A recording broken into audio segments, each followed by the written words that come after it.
Good afternoon, everyone. Thank you for having me here today. My name is Andrea Cima. I manage the registration services team at the RIPE NCC. And today I would like to show you a little bit what we see in our daily work, the trends that we see with regards to IPv4 address space, IPv6 address space, but also with regards to how to secure your resources. Starting with IPv4 address space, as you have seen in other presentations this morning, the RIPE NCC has still about 15 million addresses available. There is a policy in place, a rule in place, according to which each member of the RIPE NCC, each LIR, can receive a part of this address space, a part of this block, and it's a /22. And this is in place for new LIRs, new member organizations, but also for existing organizations. Now, this is the available pool and how it looks like. As you can see, the total amount of address space in there has not changed much over the last few years. You see in the darker color, that used to be the address space in 185/8, the last /8 block that the RIPE NCC received from the IANA. And you see that while this one decreased, there is other address space becoming available. Now, what is that other address space? That is address space that the RIPE NCC has received in smaller chunks from the IANA. And also address space that has been taken back by the RIPE NCC from organizations that had provider-independent address space in the past. And these organizations were not existing anymore, and the RIPE NCC, they registered those resources. Now, we do not expect to get any more address space in the coming future, if not a very limited number from the IANA. But this project of the registering the resources with non-existing companies has finished. So, as I said, we expect this pool now to start decreasing from now on. Now, if we look at the INOG region, with regards to how many organizations have received their final /8, their final /22 possible. Now, it's interesting to see that it's a bit the same trend in all the countries as in Russia. You see that we have a number of members, which is about 1,300, but you see that the number of organizations, the number of members that have received the last /22 is less than 1,000. So this means that not all the organizations that have the right to receive a /22 have requested it so far. Now, IPv4 addresses are important, but if you want to build a network which will be running for a number of years, it's not scalable anymore to only think about IPv4 addresses. IPv6 has become a need, not a luxury anymore. So how can you get IPv6 address space from the RIPE NCC? It's very simple. There are two things that you have to fulfill. The first one is that you have to be a member of the RIPE NCC. And the second one is that you must have a plan for making assignments within 2 years. That's it. So you can receive up to a /29 in IPv6 address space, which is a lot of address space and will allow you to deploy a large network. Of course, you can receive more addresses if you need them, but then you will have to show us some justification on why you need those addresses. Now, if you are not a member, and in the past you used to have provider-independent address space in v4, you can, for example, also request provider-independent address space in IPv6. So this has not changed. If we look at the number of IPv6 allocations in the INOG region, it's also interesting to see that this follows the same trend as in IPv4. LIRs, meaning LIRs, members of the RIPE NCC, that did not request their last /22, are also more or less the same number as the organizations that have not requested an IPv6 allocation. So we believe these are organizations that received address space in the past. A lot of it, they fulfill their need, and they are currently not in need for any other address space. Now, it's really nice to see how many organizations have received IPv6, but that doesn't really tell us much. So at the RIPE NCC, we created a rating system to get a better picture of how many organizations actually do something with IPv6. And this rating system is called IPv6 ripeness. Now, an organization receives a star if they manage to implement any of the indicators that you see on the left side of the screen. Meaning, if you route your IPv6 address space, you will get a star. If you create a Route 6 object in the web database, you will receive an additional star. If you set up reverse DNS for your IPv6, you will receive an additional star. And you see that almost 1/5 of the LARs in Russia, in the Russian Federation, have 4 stars, meaning they have implemented 4 of those points. Now, again, ripeness is also nice, but it also tells us things up to a certain limit. So we want to see what percentage of AS numbers in the region are actually announcing IPv6 address space. Now, if you see the first line, the top one is the average of the RIPE region. The yellow line is all the other countries on average, and the blue line is the Russian Federation. Now, you see that in the RIPE region, like in all the other countries, the average is about 25% of AS numbers. In Russia, we see that the trend is the same. It follows the same growth, the same trend line. However, the total number is 10% lower. So the fact that it's the same trend, it means that things are moving here as well. On the other hand, it's a lower percentage of AS numbers. And we believe, talking with my colleagues who are the experts in IPv6, that this is also due to the fact that there are many AS numbers in the region. I remember in the past, we used to receive a lot of requests for provider-independent address space and NAS numbers. Those were very small networks, and most probably those very small networks are started looking at IPv6 at a later stage than bigger operators. So we went a little bit deeper and looked at, okay, this is all nice, but what about end users on IPv6? Now we see that in Russia, the percentage of end users on IPv6 is about 1.5%, so it's not very high yet. However, if we look at the graph, we can see that over the past 10 months, there is a lot of movement. There is a lot of moving in the bands. The graph has become quite agitated. And that shows that operators are actually doing something. They are testing, as we can see from the big spikes, and there is a lot of activities. So I believe that this is going into the right direction. Now, while it is very nice, like I said, the developments in IPv6 are great, we have seen that many operators still necessitate more IPv4 for the moment. So the RIPE community has created policies that allow the transfer of IPv4 addresses from one organization to another. This can be done between LARs, and there is a 24-month holding period in place.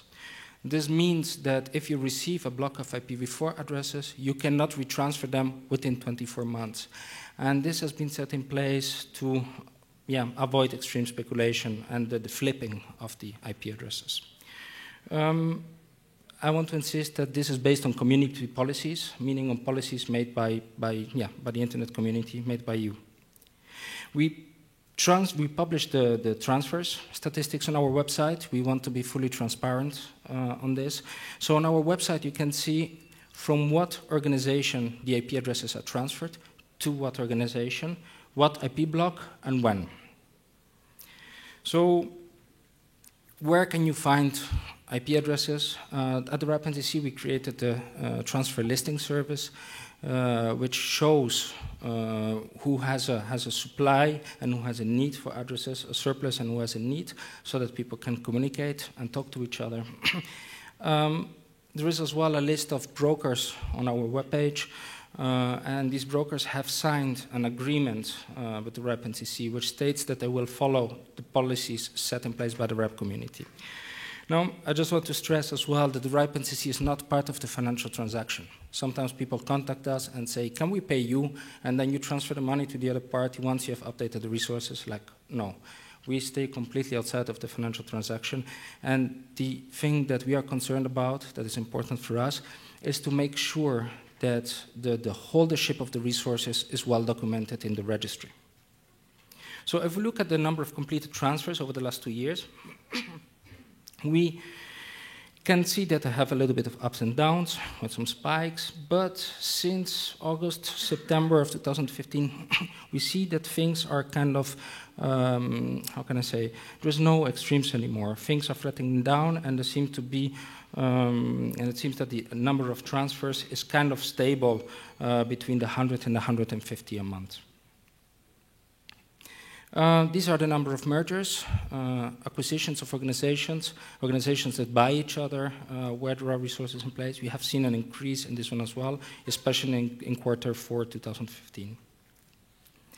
Now, if you look at the number of transfers, and this is the number of IP addresses transferred in the ENOC region, it's quite interesting to see that in Russia, most of the IP addresses are transferred between organizations within the country itself.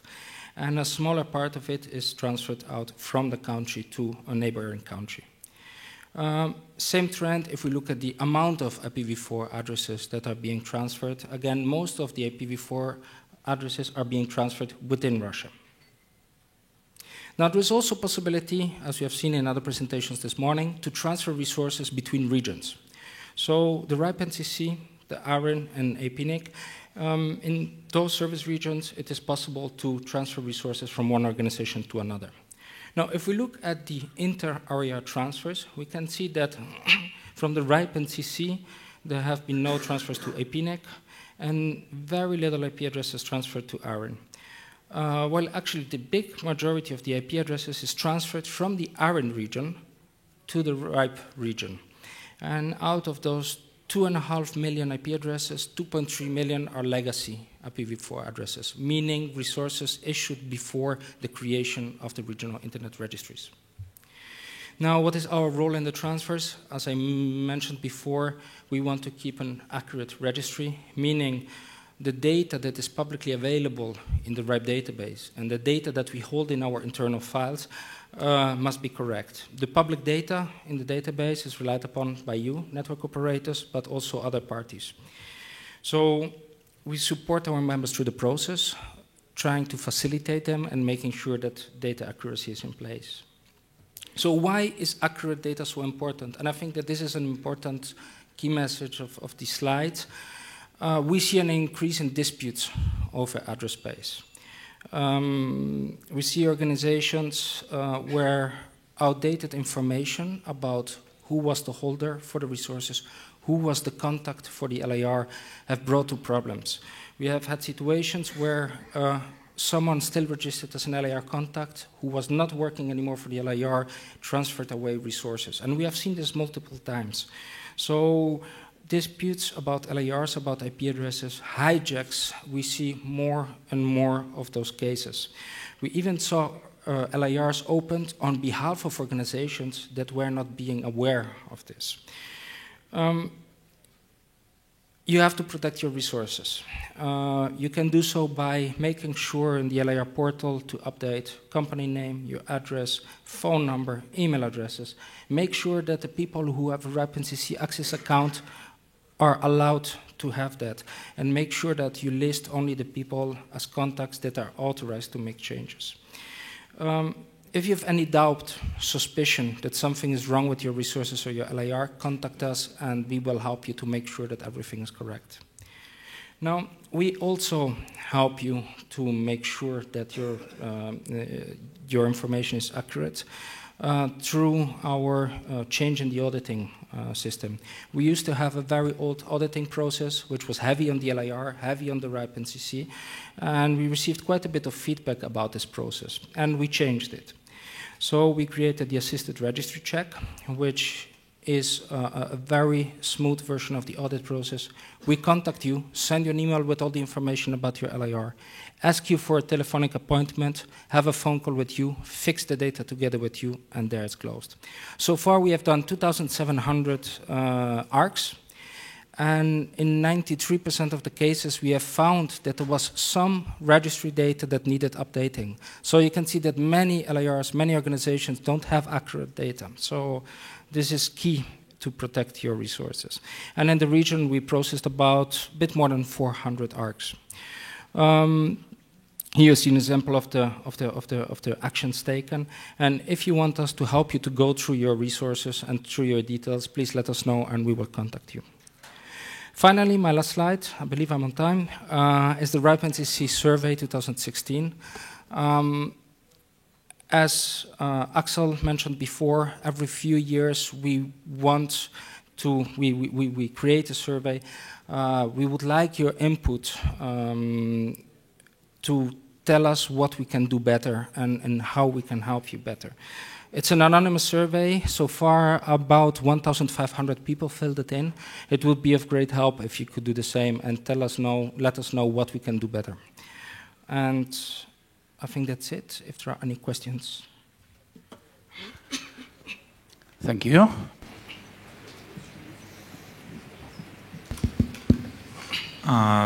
You didn't mention the 5th star of IPv6 ripeness. Can you clarify on that a little bit more? The 5th star? Yes. I did. One second, I'll go back to.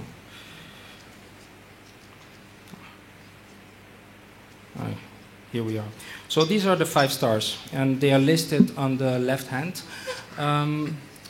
You will see that there is no number related to 5 stars in the Russian Federation, and that is because there are no LARs in the Federation that have 5 stars yet.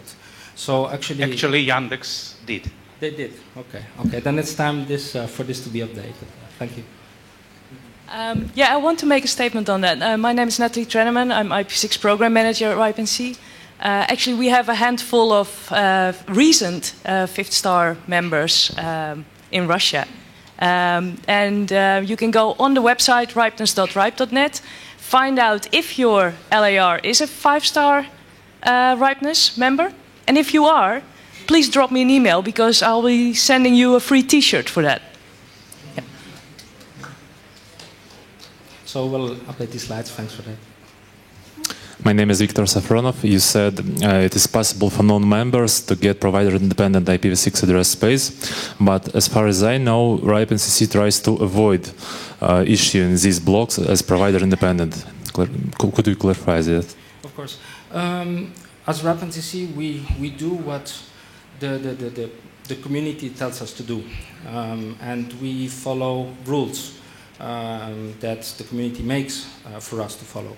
So the current policy for IPv6 PI assignment is there. You can receive a PI assignment, but according to the current rules, you cannot use your provider-independent IPv6 space for customers. So let's say that the utilization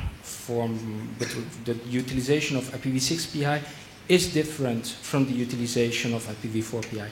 And this is something that I brought up a few times during the RIPE meeting as well, to the address policy, requesting for feedback, because there are more people like you that make us notice that there is a difference and they would like it to be actually the same.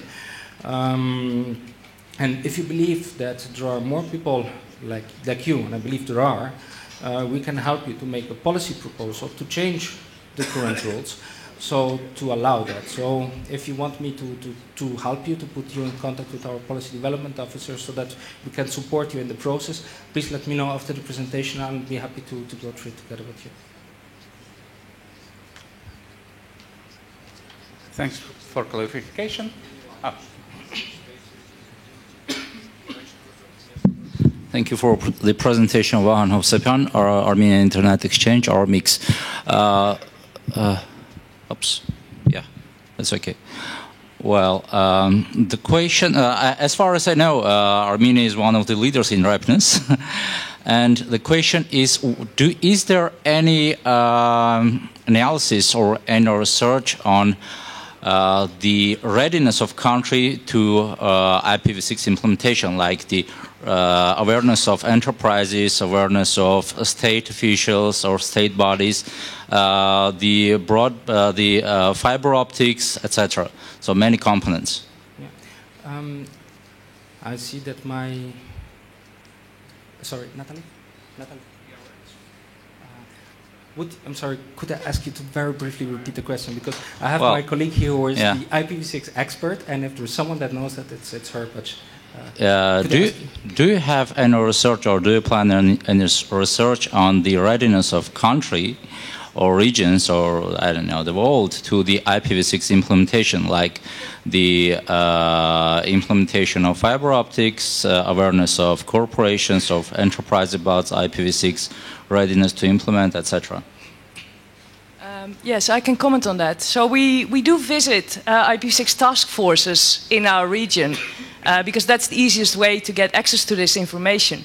The problem is, over here in Russia, I am not aware that there is an IPv6 task force.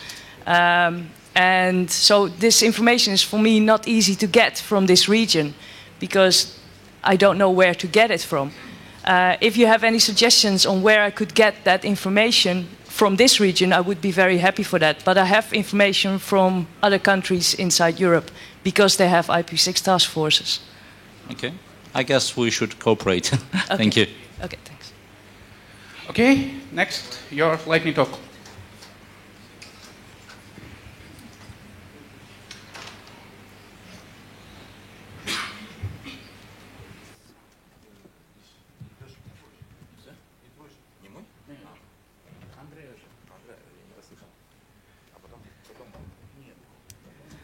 Okay, good afternoon, everyone. It's Andrea again. But to save a little bit of time by putting those two together, I was just mentioning a few minutes ago about policies and about the fact that the RIPE-NCC does what the community tells us to do. So we act as secretariat. So the rules that we apply when someone contacts us and says, I want more IPv4 addresses, or I want IPv6 PI to use it for this and this way, is not something that we decide ourselves, but it's community-made rules. Now, how does the community work? The community is everyone that wants to be part of the policy-making process can be part of it. There are working groups and working group mailing lists through which the discussions are done, and everyone can submit a proposal for change. Now, people also share a lot of ideas and presentations at the RIPE meetings, but there's not where the policies are decided upon. That is done on the mailing list. And the other day in the corridor, I was talking to someone that mentioned to me, so I could send an email and my opinion will be taken into consideration to see whether a policy should change or not. Yes, that is how it works.